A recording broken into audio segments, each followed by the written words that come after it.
Big பாஸோட இன்றைய நாளுக்கான 2வது ப்ரோமோவுல வியானா பிக் பாஸ் வீட்டுக்குள்ள புகுந்து ஒரு சின்ன சம்பவம் பண்ணியிருக்காங்க அப்படின்னு சொன்னாங்க இல்லையா?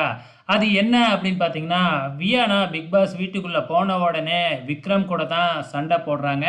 இது சண்டை அப்படின்னு சொல்லக்கூடாது. அதாவது விக்ரம பத்தி எல்லார்கிட்டயும் வியானா சொல்றாங்க.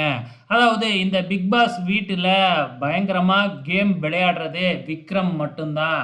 அவரு தான் பார்த்தீங்கன்னா, எல்லாரோட மைண்டையும் மானிபுலேட் பண்ணி, அவங்கள அப்படியே சேஞ்ச் பண்ண வைக்கிறாரு அப்படின்னு சொல்றாங்க. ஸோ காரணம் என்ன அப்படின்னு பார்த்தீங்கன்னா, வியானா, எஃப்ஜே இவங்க 2 பேத்துக்கும் இடையே ஒரு காதல உருவாக்குனதே விக்ரம் தானே. விக்ரம் சொல்லி தான் இந்த வியானா போய் எஃப்ஜே கூட கிரன்ச் பண்ணவே ஆரம்பிச்சது. அதனால தான் வியானா அவ்வளோ சீக்கிரத்தில எலிமினேட் ஆனுச்சு அப்படிங்கிறது எல்லாருக்குமே தெரியும். ஊரறிஞ்ச விஷயம் தான். விக்ரம் தான் சொல்றாரே அப்படின்னு சொல்லி இந்த புள்ள புத்தி இல்லாம போய் எஃப்ஜே கூட ரொமான்ஸ் பண்றேங்கிற பேர்ல ரொமான்ஸ் பண்ணி கிரன்ச் பண்ணி வெளியே போயிடுச்சு.